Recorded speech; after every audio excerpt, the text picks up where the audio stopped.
Hello friends, I welcome you all in one more knowledgeable interesting video. Today in this video, I will going to discuss with you a very important section of Income Tax Act 1961, that is section 151. Right, section 151 talks about prior approval or sanction of the specified authority during the assessment procedures as specified in section 148 as well as section 148A. Right. So this is very important and very critical topic, right?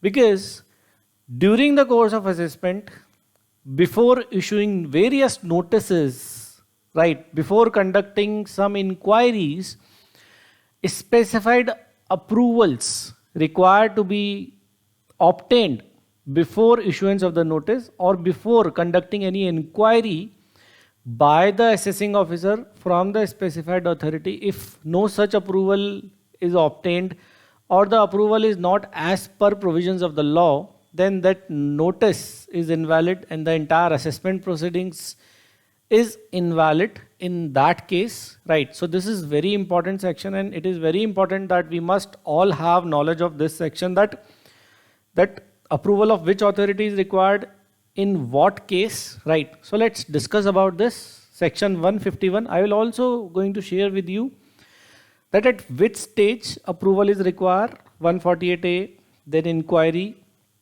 then 148A notice, then submission of assessee, then consideration of submission of assessee by the AO, then issuance of 148 notice.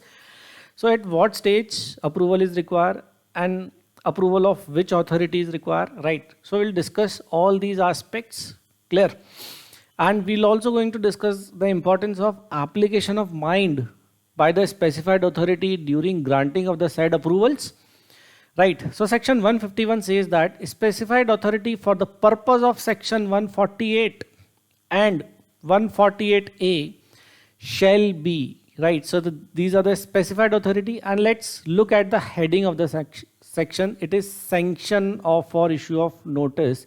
So it has to be prior approval every time. Prior approval in the sense that approval needs to be obtained before issuance of the notice or before conducting of any inquiry, right? Not after issuance of the notice or not after conducting any inquiry. See, what is the logic behind these approvals of the senior specified authority?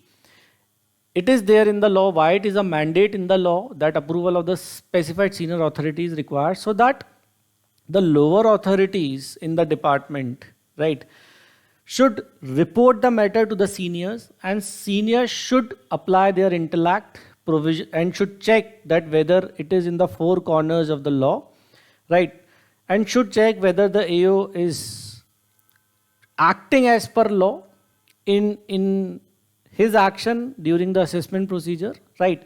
Like for example, a boss is supervising his subordinate, right? So in this case, the specified authority is a boss who is supervising his subordinate, who is an assessing officer, right? So in order to establish control mechanisms, in order to establish compliance of the law, right, procedures, right, in issuance of notice, in conducting an inquiry, right? So a boss is sitting above assessing authority to check everything and to grant prior approval. So before taking any action, before taking any legal action against the assessee, like issuing the notice, right, that assessing officer have to obtain prior approval from his boss, that is specified authority mentioned in section 151 of the Income Tax Act 1961. So it has to be prior approval. Specified authority for the purpose of section 148 and 148A shall be, right, there are specified authorities divided into broadly two categories, right? 1 and 2, right? Let's check out the first one: principal commissioner or principal director, or commissioner or director if 3 years or less than 3 years have elapsed from the end of the relevant assessment year. It means that there are two, we all know that there are two category of time limits as mentioned in section 148A, right? One is 3 years and one is 10 years, right? So for the first point is applicable where the escapement either in the form of assets or in the form of expenditures or in the form of any entry in the books of accounts is less than rupees 50 lakh, then the assessing officer need to obtain prior approval as mentioned in first. Let's come to the second. Right.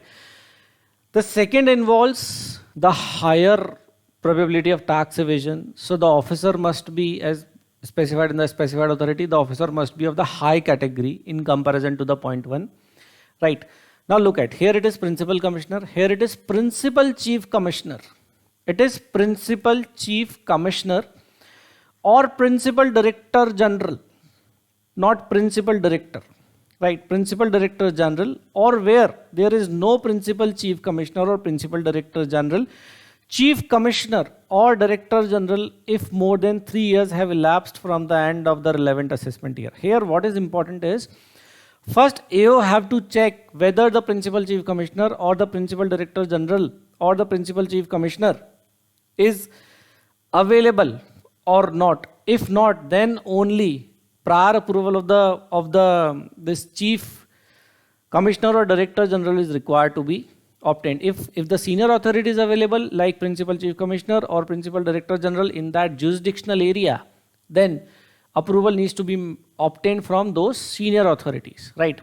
So this is applicable where the escapement is either in the form of assets, expenditure or entry in the books, if it is equivalent to 50 lakh or more than 50 lakh, right? So this is a very, very important section, especially that which authority is designated for granting which approval. Importantly, with respect to the amount of the escapement and with respect to the with the time limit as specified in the section, right? If less than 3 years has been elapsed, then point number 1 is applicable. If 3 years or more but up to 10 years has been elapsed, then the point number 2 is applicable, right? First is for escapement of less than 50 lakh, second is for 50 lakh or more, right?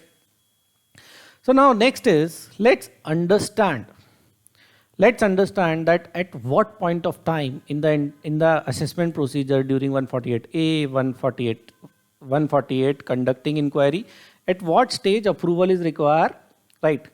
And who will grant the approval? This will tell you section 151, right? As we have discussed just right now, right? So the initiation happens with 148A, right?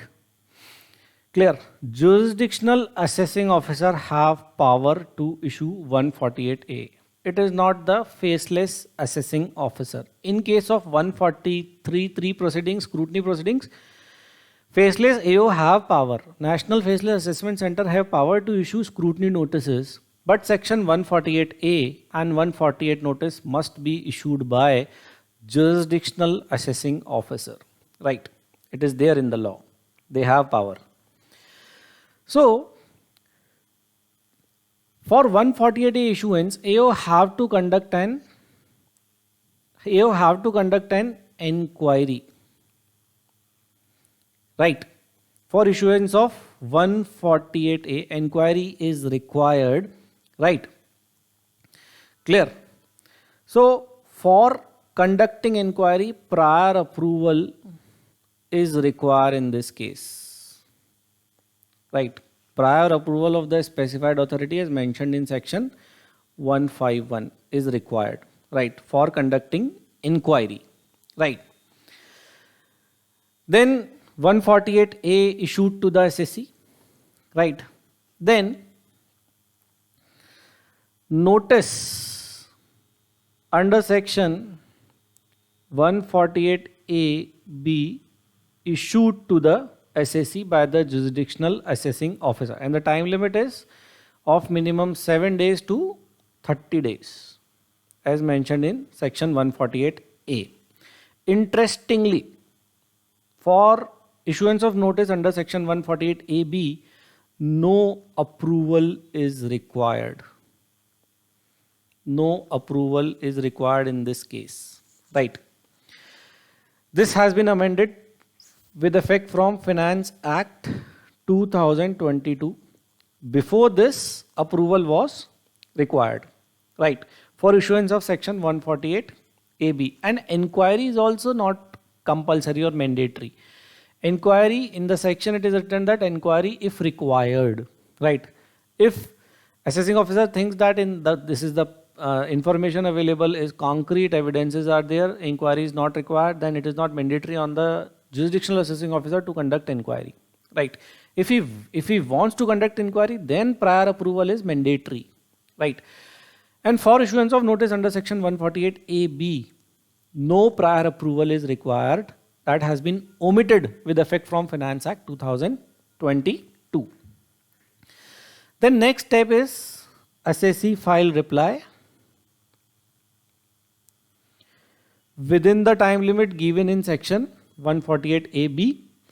Right, assessee can also ask for the extensions, adjournments if required, if have reasonable valid reason for asking the adjournment. An interesting aspect is that assessee can also ask for the personal hearing. Yes, assessee during reply of 148AB notices can validly ask for personal hearing, that I want to explain my stand by exercising the opportunity of personal hearing. So assessee can exercise the option of personal hearing. Don't presume that it is only available during that show cause notice cum draft assessment order, right? It is not so. This opportunity of personal hearing is also available during the filing of reply of section of notice 148AB section, right? So assessee can also exercise option of personal hearing for proper explanation of assessee's submission, right? Then next step is AO have to consider reply of the assessee, right? And if AO thinks fit, then section 148 notice is to be issued by jurisdictional AO, and for this prior approval is required.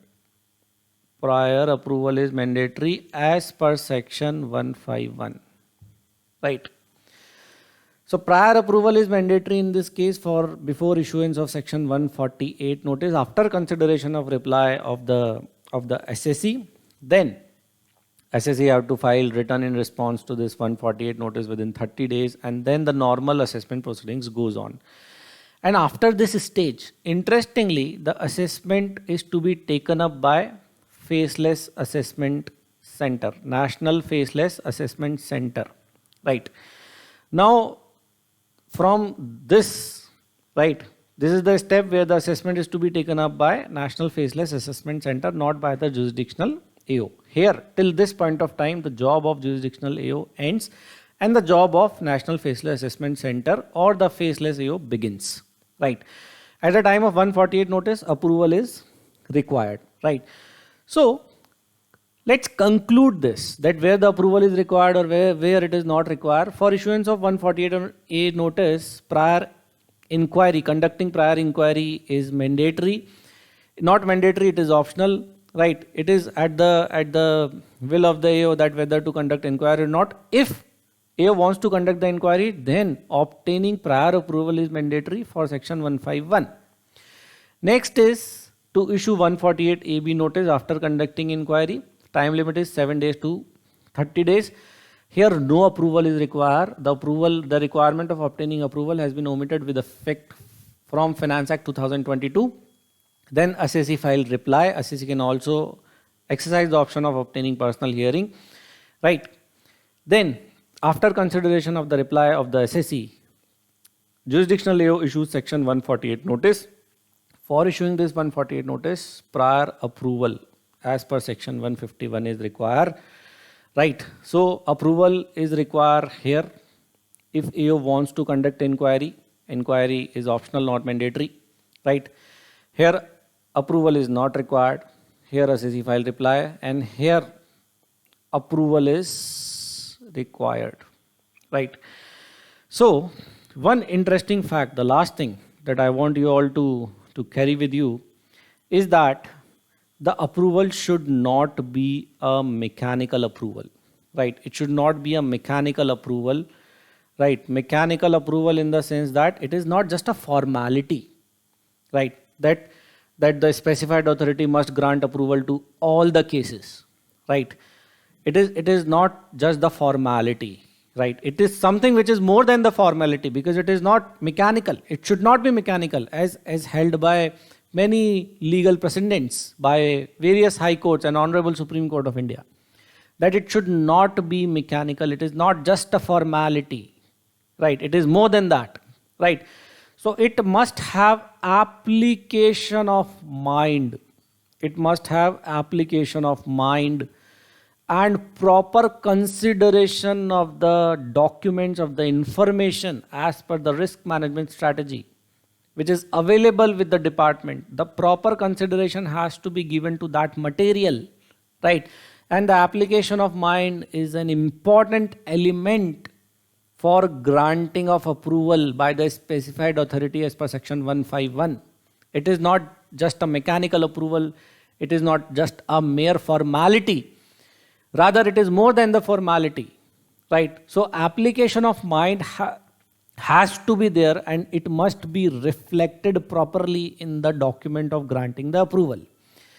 And at any point of time during the assessment proceedings, you can ask for the approval document, that assessee hereby wishes to seek the document for approval by the specified authority, either approval for conducting the inquiry or approval for issuance of section 148 notice, right? So assessee can validly ask for the documents, that how the approval has been granted and what are the grounds that the specified authority has taken during granting of the approval. If it is simply written that I am satisfied, approval granted, then it is a mechanical approval. You can challenge it. You can challenge it in the jurisdictional high court through writ petition, right? So it should not be mechanical. It has to be more than the formality, right? Application of mind has to be there. It should clearly reflect that the specified authority has gone through the entire material, has gone through the relevant information involved in this case, right? So these are the important aspects relating to approval by the specified authority during assessment, and importantly for section 148 and section 148A. Important section for approval of specified authority is section 151, right? Thank you for watching this video. If you have any query relating to assessment, relating to any of the section of Income Tax Act, you can post your query in the comment box. Thank you for watching this video. Thanks a lot. Like this video, subscribe to the channel if you have not subscribed to it. We will keep coming with a lot of educational, knowledgeable videos like this. Thanks a lot. Bye.